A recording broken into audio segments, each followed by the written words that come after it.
Hello and welcome to the Motoring Middle East review. Today I'm checking out what can only be described as one of the best rental cars you've never ever driven. It is of course the MG5. It's a little sedan. It's not very expensive. I don't know how much the price is because they haven't told me, but I'll flash it up on screen now and I'm sure it's not going to be very much. Think of it as a Sunny or Corolla rival, basically a 5-seat, 4-door sedan with a big boot that gets people places, doesn't break down, runs along with minimal maintenance and minimal power actually. This is a 1.5 litre engine, a 120 horsepower, give or take, and of course my favorite transmission choice in the world, a CVT gearbox. Now, rental car doesn't necessarily mean that you run without stuff, and this has a reasonably decent kit spec for this price. That doesn't mean it has a lot of stuff, and by the way, I don't think rental is necessarily a compliment. I know a lot of journalists like to say rentals are great because you can thrash it, but a good rental car has to be one that you still kind of enjoy driving even as you're flying off the cliff into space. And the MG5, do I enjoy driving it?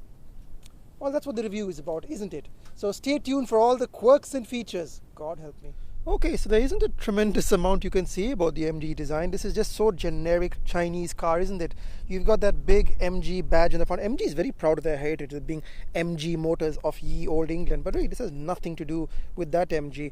It's Morris Garages only in name and definitely not in spirit. Lots of shiny chrome because, let's be honest, that's what the Chinese market likes.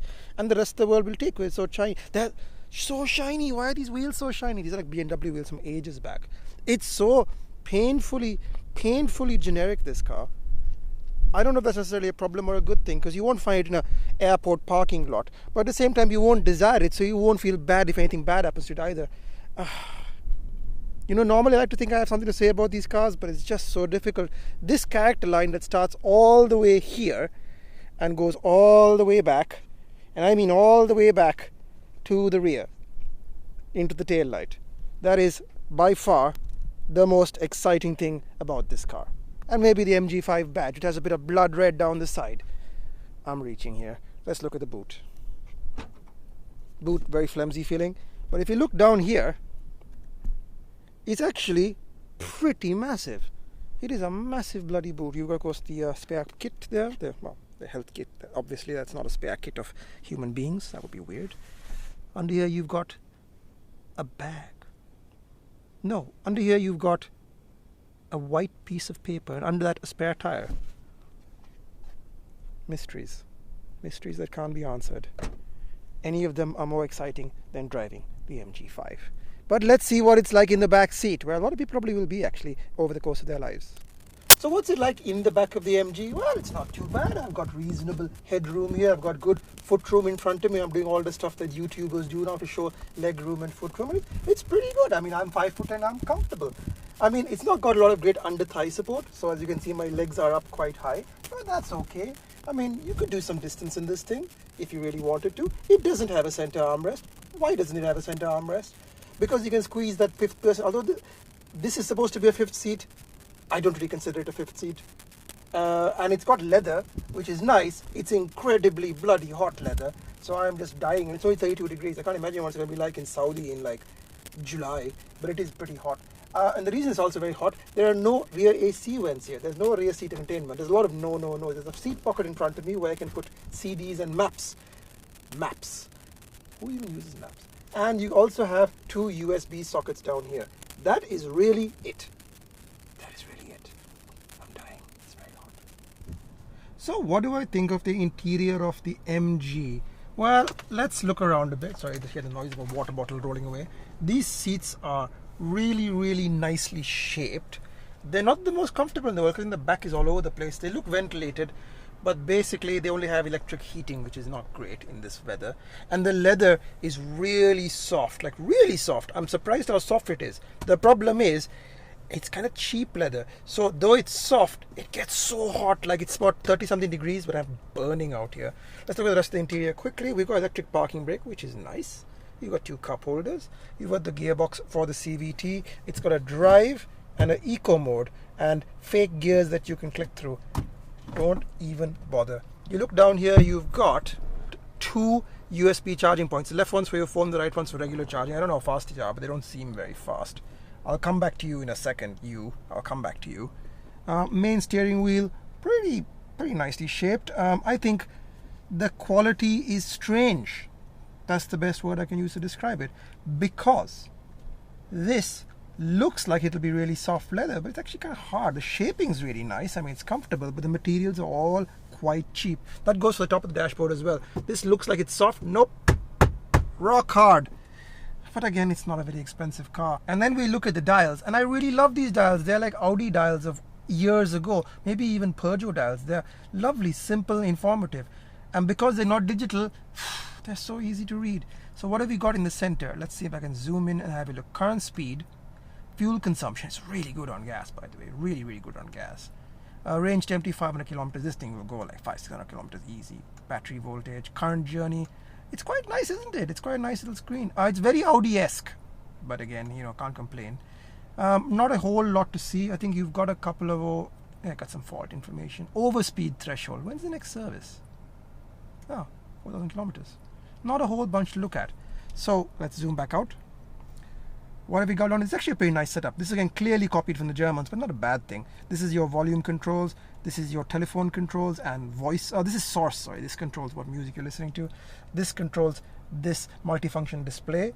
And you've got favorites, I guess. And this is voice command, which never works properly. Where's cruise control, you're wondering? Cruise control is down here. Can you see it? Yeah, just like an Audi stock.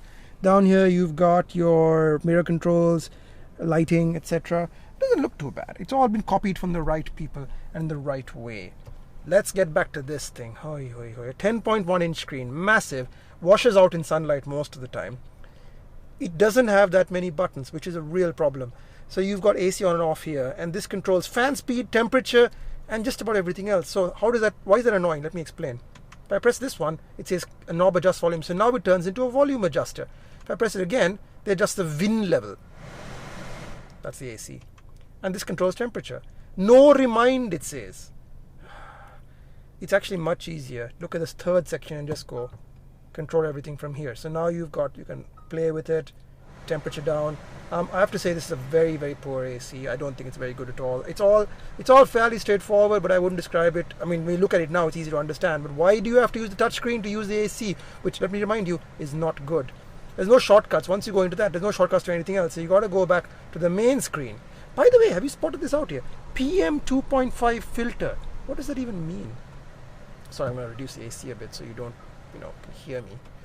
And then you've got car functions. I haven't even looked at this. This is all basic setup stuff. There's another setup thing in there as well. I think there's a shortcut here for AC. No, it isn't. It's not a shortcut for the AC. Oh, God. And then you've got music down here. Oops, sorry. Just sound.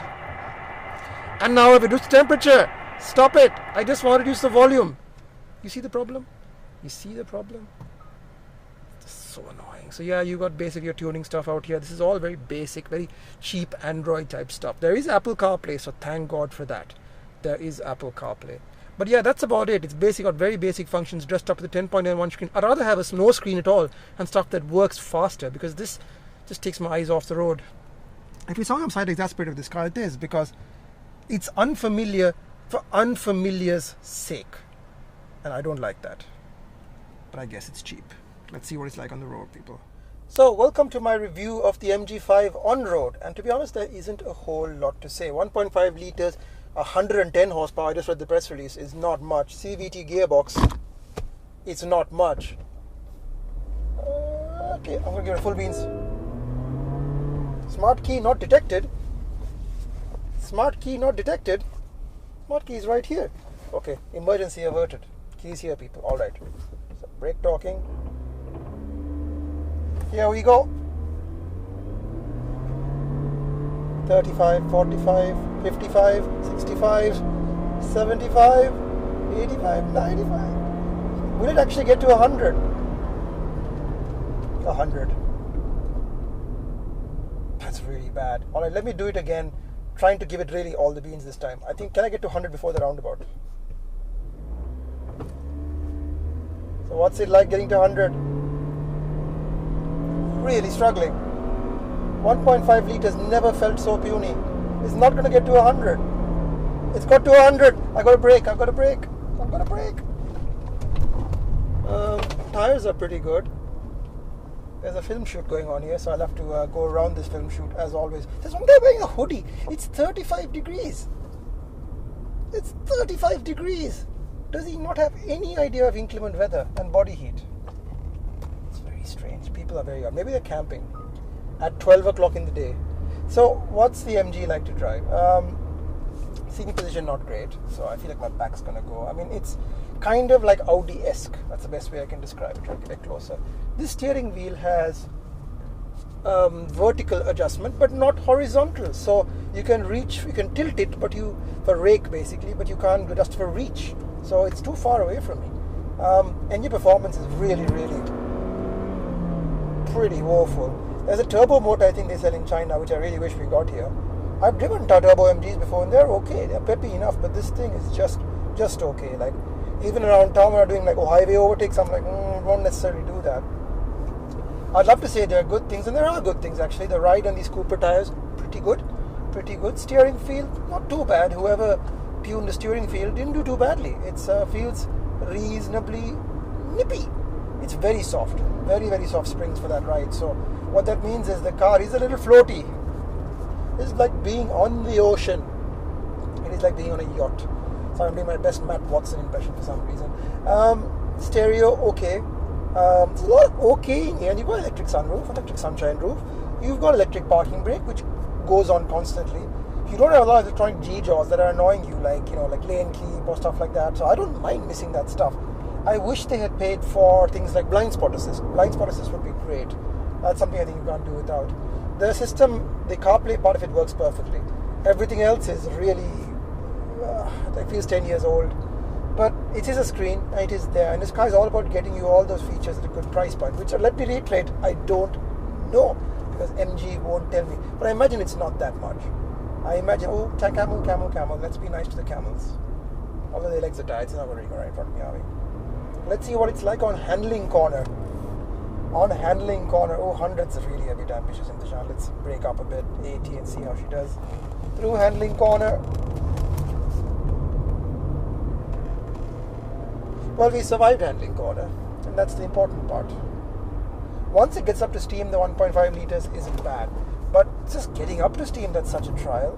It's like it's got no torque and it's got no power. Now, the car I previously hated the most was the Nissan Sunny. This is giving it a good run for its money, I'll be honest with you. It's such a shame because I really thought MG had got the act together. The last MG I drove, I can't remember what it was. It was MX-5 or HX-5 or something. It was a nice little car. I thought, that's actually not bad. I mean, it felt cheap, but it was cheap. And the engine was solid. This thing, though, is like rentals only. And you're just going to drive out of the Avis like your pants on fire, wishing it would all end. I nearly went off the road there because I just couldn't take it anymore. It's not that bad. It's not that bad. But it's not that great either. And I've had this car for nearly a week and I can't wait to get back to my regular car. That's how I feel about it. I'm sorry, MG. I'm sorry. I'm trying to be nice. I want to drive some nice MGs. I really, really do. This is not that automobile yet. And I think for a lot of people, let me just adjust my camera angle, who are hoping that the MG is a brilliant all-rounder, it's a couple of generations to go. In the meantime, if you're looking for cheap transport, that's what this car is cheap transport. But I think you deserve more than that. And on that sad note, thanks for watching. Imthishan, Motoring Middle East. Like, comment, share, subscribe. I should say that at the start of the video, but I'm saying it at the end because I guess I forget things in my old age. Thanks for watching.